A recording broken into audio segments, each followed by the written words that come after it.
Il y a 60 millions d'années au bas mot, les continents africains et européens se sont heurtés dans un fracas prolongé que vous pouvez imaginer.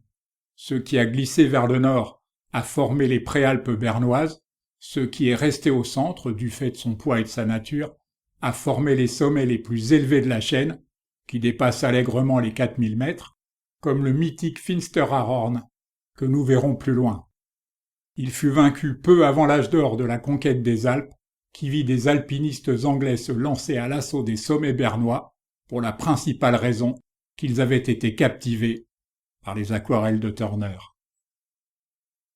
La cité médiévale de Gruyère et sa chapelle à Calvaire seront le point de départ idéal de notre randonnée dans l'Oberland. On peut voir les œuvres de cet artiste à proximité au musée gruyérien de Bulle.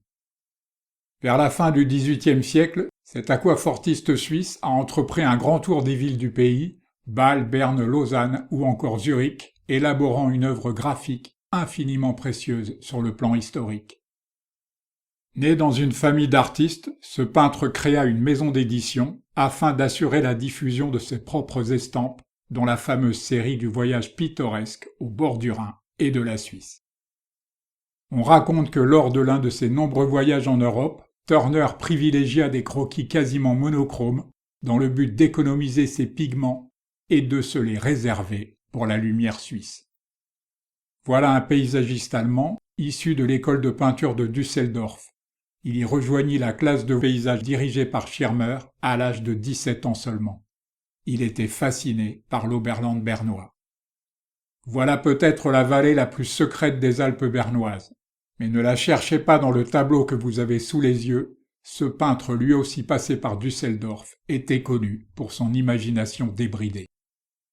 Le voilà le grand Manitou suisse du paysage alpestre. Une version tempétueuse de cette même cascade de la Handecke lui valut la médaille d'or à l'exposition des Beaux-Arts de la ville de Paris. Ce Vaudois fut son professeur dans son atelier genevois.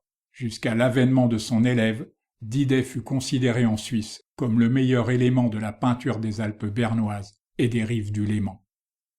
Ce romantique norvégien fut influencé par Caspar David Friedrich, John Constable et surtout William Turner, au point qu'il a représenté celui-ci au travail dans un tableau baptisé Turner vernissant. Albert de Saxe-Cobourg-Gotha, prince consort du Royaume-Uni après son mariage avec la reine Victoria, acheta ce tableau représentant la Jungfrau pour l'offrir à sa femme, qui sera une cliente du peintre. Pas de vidéo sur le paysage sans un petit Bierstadt. C'est curieusement une montagne suisse qui fit sa popularité aux États-Unis et une vue du parc de Yosemite sans succès en Europe. Ce peintre alpiniste allemand fut aussi fameux pour ses ascensions, dont près d'une trentaine de premières, que pour ses peintures de montagne. Ce sont les massifs de l'Oberland bernois qui décidèrent de sa carrière. Ce peintre autrichien dont les œuvres captivent par leur lumière dorée fut qualifié par la critique d'idéaliste qui réussit souvent à rehausser la beauté des paysages naturels avec de la chance. J'ai un problème avec l'inventeur du divisionnisme. L'empirisme de cette technique et de l'irisation des tons est tel que sont traités de la même façon un massif enneigé de l'Oberland bernois et le golfe de Saint-Tropez. Ce paysagiste allemand a longtemps cherché sa voie entre séminaire clérical et études de droit avant de se décider pour la peinture. Il se spécialisa dans la représentation de paysages montagneux, en particulier des Alpes tyroliennes. Je ne vous ferai pas l'injure de vous présenter ce peintre suisse, l'un des plus importants dans l'histoire de l'art de son pays.